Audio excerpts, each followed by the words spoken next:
Kwa maana jinsi hii Mungu aliupenda ulimwengu hata akamtoa mwanae pekee, ili kila amwaminie asipotee, bali awe na uzima wa milele.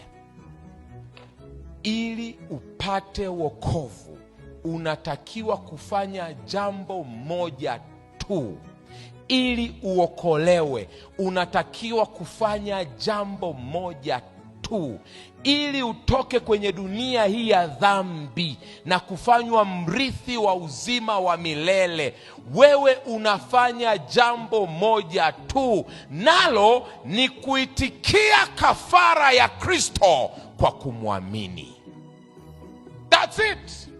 Mungu anafanya vyote kukufurahisha wewe, anafanya vyote uwe na amani, anafanya vyote ili uokolewe, na wajibu wako ni kuitikia kwa kumwambia Yesu, ninakuamini na umeokolewa.